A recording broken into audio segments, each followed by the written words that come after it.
Welcome, everybody. My very special guest today is Dr. Pepper Schwartz, and chances are you've heard of her because she has 22 books out there on human sexuality and intimate relationships, several of which are New York Times bestsellers, including The Normal Bar, The Surprising Secrets of Happy Couples.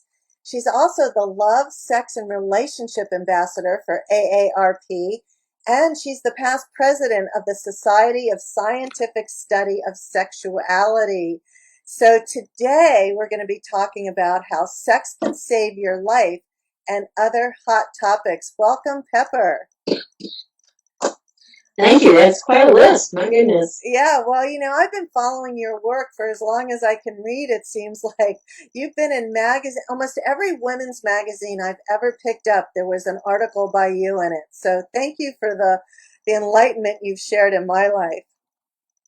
Thank you for that. I appreciate your saying that. Oh, no, it's true. Yeah. And can you just tell us the short version how you came to be named Pepper? It's a sexy name. Pretty short. My brother named me. I didn't like my name, Judith, at the time. I was 13, and I said I wanted a new name. And my brother was kidding around, and he said, well, many names, but one of them was Pepper. And I said, that's it. And he says, I'm kidding. And I said, I'm not. You have to call me Pepper now. And it took a long time to get my parents to give me this name, but over the years it stuck. And so, yes, now it's Dr. Pepper. Oh, I love it. Okay, Dr. Pepper. So last summer I heard you speak at Rancho La Puerta, and I was so blown away when you were talking about the statistics, real science on how sex and intercourse can save your life and improve your health. Would you be willing to share just some of those stats with us? Sure. Well, one of the longest running studies on sex and health has been done in Wales. And basically, they looked at several thousand men over decades. And they found that those men survived both in terms of illness and in longevity of life, pretty much in direct relationship to how much sex they had. So if they had almost no sex, they had a shorter lifespan and more illnesses. And if they had quite a bit of sex, they seemed to do better. And if they had even more, they did the best yet. So there's some correlation between health and being able to have sex. But nonetheless, I think other studies have shown the exact same thing. One of the studies for men, and then I'll go to women, that I found most impressive was the 2004 Journal of the American Medical Association article that showed that the more ejaculations men had, the less likely they were to have prostate cancer. And for both men and women, when women have and men have sex, they have lower cortisol levels, which shows stress.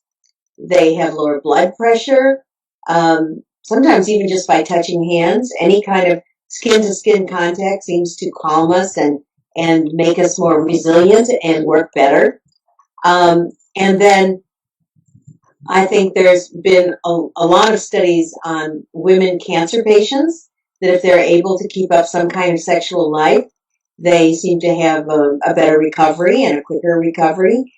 Our sexuality is part of our system, so it's not like we should expect this. We should expect that because it's part of our functioning, it's good for us. As we know, the production of oxytocin is a very calming kinds of reactions, and oxytocin is produced 2 times, basically. Although we have it all the time in our system, we produce it in bulk when we're breastfeeding. That's obviously only for women, but for both men and women when we have an orgasm.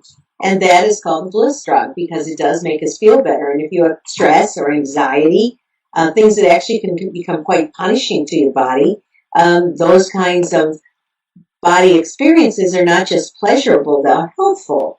I think that people don't realize or think that it might be funny to call sex a health procedure, but it really, really is. Yeah, I really loved how you correlated how committed a lot of people are to exercising every day, and that we should use that same commitment towards our sex life and actually plan it and put it in the calendar.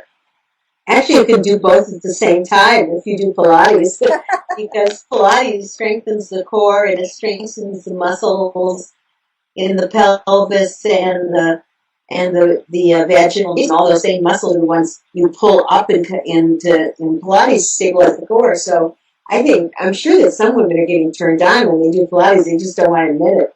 Oh, that's funny. So, what advice do you have for people that have been in a long-term relationship and the sex is getting a little stale or routine? Is there a nice way to ask your partner for new and different in a way that doesn't suggest I'm bored or we're doing it wrong?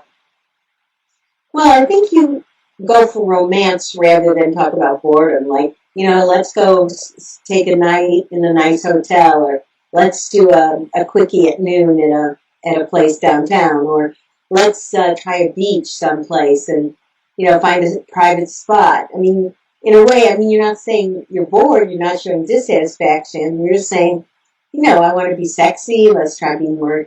Let's be adventurous. A lot of research to show that adrenaline actually makes your heart grow fonder. So if you put yourself in a situation where you're getting more hormones coursing through your body, as men and women will do, there's no critique there. There's only sort of suggesting fun things.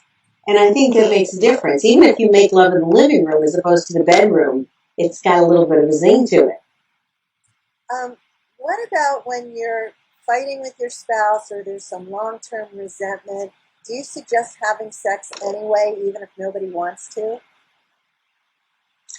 I'm not a big fan of that. I think make up sex is good when you've really made up, not when you're still mad. Because when you're still mad, those are the opposite hormones. Those are steroids. They're making you want to get away from somebody, not come next to them. And so I think, make a deal like, okay, we're going to go to bed. We're still upset about this, but we'll make a date for 5 o'clock tomorrow. And it'll be nice to reconnect when we're both a little calmer and put this in perspective. So going to bed mad is okay then? Yes, I think going to bed mad, pardon me, I think going to bed mad is very okay if you're still mad and you're willing to make a date about when we're going to talk about it. Because if you try to solve things when you're mad, your hormones are already, all your androgens, your flight or fight hormones, are already pretty aroused. And if things go badly, you could both really lose it. And I don't think the bedroom should ever be a place for a huge conflict. I think that should be a safe haven. So if you're going to have to discuss something tough, do it in another room. And don't try and do it as part of ending up with making love, unless you really and truly have solved something or feel really drawn to each other. But if you make love in an alienated way, when you're really not into that person and or they're not into you, and if it's a heterosexual couple and man is less likely to fake his mood because he can't produce an erection that is not real. But women can sometimes submit, and I don't think it's good. I think you want to do this. You don't want to use your feelings as a way to avoid sex, but you want to get into the right space for it. So it's always a confirming and honest and very pleasant experience. We both know it's not going to be passionate all the time, but it can always be generous and emotionally connected, as long as you're not mad. And if you're mad, you got to figure that out first. Do you have any 2 or 3 tips to share on how to reignite a sex life? Well, I'm a big fan of romantic vacations. I think you put yourself, with enough palm trees or, a beautiful restaurant or a great bed, and, those things really make you turn on. So that's the easy one. I think reading a book together that has all kinds of fun things in it, or reading it separately and agreeing to bring one of those things to the table to try, or going to a sex shop together. Usually that's worth a lot of laughs, because you can't even figure out what half of these things are. So you do it as a good-natured thing and have fun and come back with something fun to do. I also think that doing an erotic movie is fun. Maybe 50 Shades of Grey isn't your cup of tea, but maybe it's a chick flick, or maybe you go on an erotic .com like Good Vibes or Nerve or Toys in Babeland, or is it Babes in Toyland? I can't remember. Whatever they are, go and pick something out. That would be fun. Make it lighthearted and fun and curious and sexy, and not put any pressure on anybody. But the idea is that let's just do this little adventure together. That really sounds like fun. Let's go for a little day trip to the erotica store and see what we like. And yeah, I think that would really open up a fun dialogue. That's a great idea. Mm-hmm. So before I let you go, tell us, what are you most excited about these days? Well, personally, I mean, professionally, I'm starting to study relationships, intimate relationships with people over 50. As you may know, I work with AARP, but I'm also a professor at the University of Washington. And when I started looking at research on the intimate lives of people 50s, 60s, 70s, 80s, 90s, the older they get, the less you can learn. And when they do talk about women my age or older, it's mostly in terms of disease states. How do you do with cancer? What do you do with diabetes? Well, that's all very important.